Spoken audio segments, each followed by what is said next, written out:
another raw video from your favorite YouTube scout, Draftrawthentic. Yes, I'm finally here, and like I said, it's a raw video, so there will be no edits. In today's video, I will be doing a draft breakdown for the NFC North team, the Green Bay Packers. Yes, the Green Bay Packers. This is my favorite NFC team, period. AFC, I have the Ravens. NFC, I have the Packers.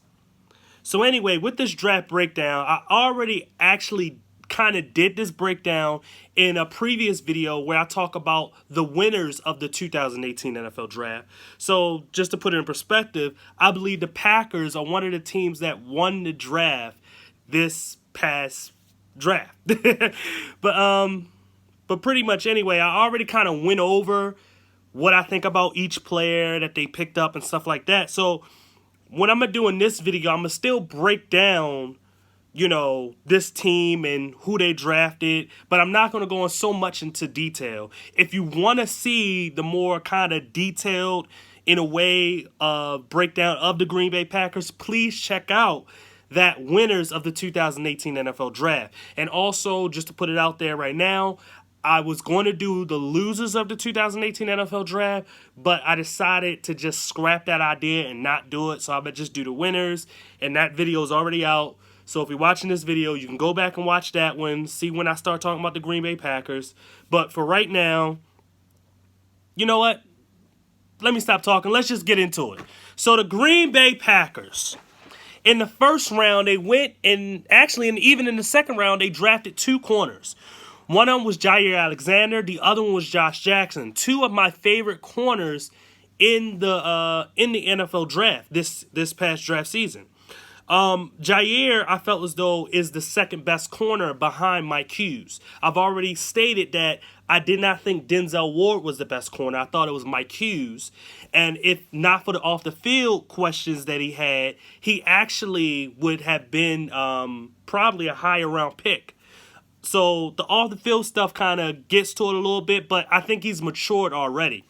While Jaire Alexander is I felt as though when it came to those two players, they were kind of the same. They're both a little undersized, but they both got tremendous speed, and they both got tremendous cover skills. So that's what I think about Jaire Alexander. I feel as though he's a guy that is an all-around corner that can give you what you want, whether if you want to put him in a nickel because he has the quick feet and the hips to do it, or you put him on the outside where you'll probably get the best version of him as a player. Then in the second round, they went and got Josh Jackson. Now, Josh Jackson was one of my favorite corners coming out in the draft as well because he was a ball hawk. He was a guy that you can't even sometimes even don't consider him a corner. You can just say DB. Just a guy that you can say, oh, he's a safety and he's a corner.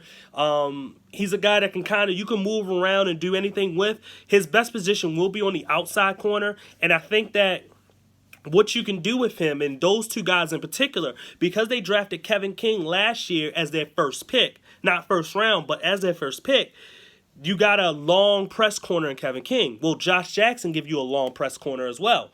Jaire Alexander gives you that quickness that you need. So you can start being Kevin King and Alexander, and then when you go to your nickel packages, take Alexander, put him in a nickel, and put Josh Jackson out there as that other corner that you can have, and that you'll have a solid, DB team there. And you already have HaHa Clinton-Dix and Morgan Burnett as safety, so you got a good core of guys right now, and that they have been building on this secondary that they really want to push up there.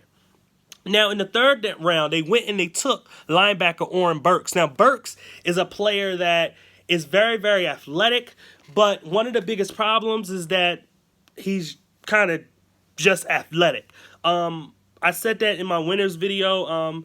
He's a guy that I think coaching him up pretty well, he can become a really solid linebacker. And I think that maybe, sometimes guys actually play better in a 3-4 than they do a 4-3, which is kind of weird, or they play better in a 4-3 than they do in a 3-4. The Packers run a 3-4. Maybe he becomes a better linebacker in a 3-4 where he can literally have somebody right next to him that the responsibilities that they have to kind of own up to is, I wouldn't say shortened, but it's one of those things where when you have that veteran right next to you that can sit there and be like, okay, I need you to do this, it helps them a lot.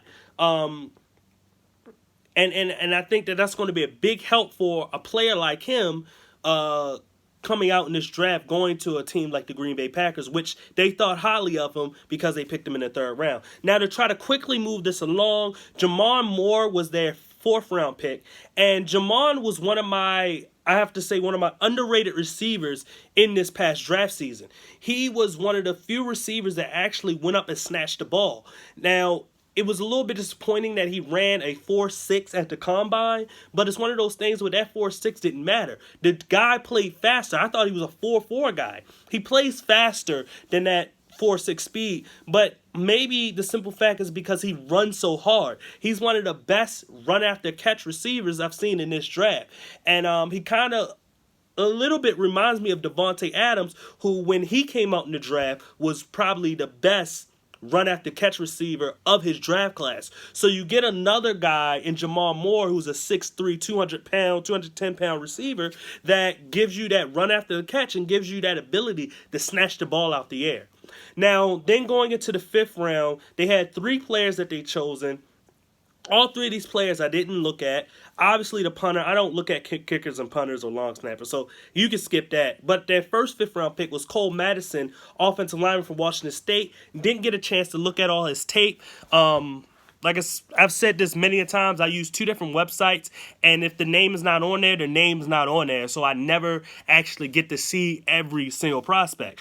But I can't, so I'm not going to actually comment on it because I didn't see him play, and I don't want to go by somebody else's word.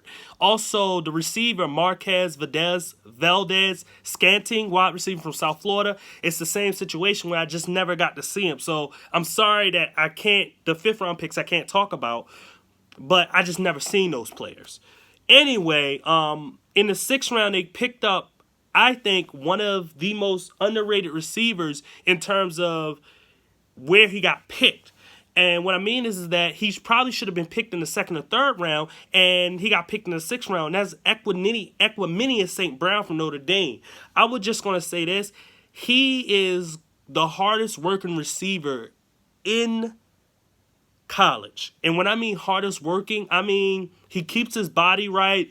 He wants to be better. He strives to be better. And I think that him being picked in the 6th round will put that chip on his shoulder and make him want to be better than what he is. One of the biggest things that he does have an advantage to is that his family is athletic as well. So maybe he can be a guy to start his whole family getting into the NFL.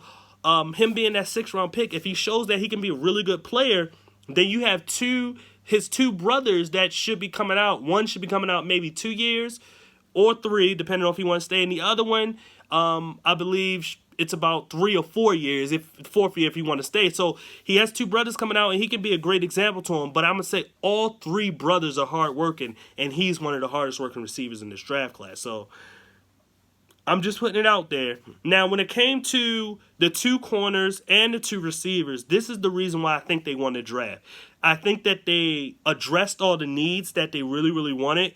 And I think that picks basically round 1 through 4, they got solid players that I think that could contribute. And even in the 6th round, they got a really good player. Like I said, I don't know the 5th round picks. And then they had 3 7th round picks that I'm not too well aware of. I'm sorry, because sometimes I just don't get to watch certain prospects, and it's not because I'm just ignoring them. It's literally because I've used 2 websites and they never give these type of names. So anyway, I'm gonna just have to say, I can only say it from the guys that I do know. I think that they had 5 really, really good picks, and honestly, they could have more than that. But we'll see as time goes on. But this is why I picked the Green Bay Packers as being one of the winners of the draft.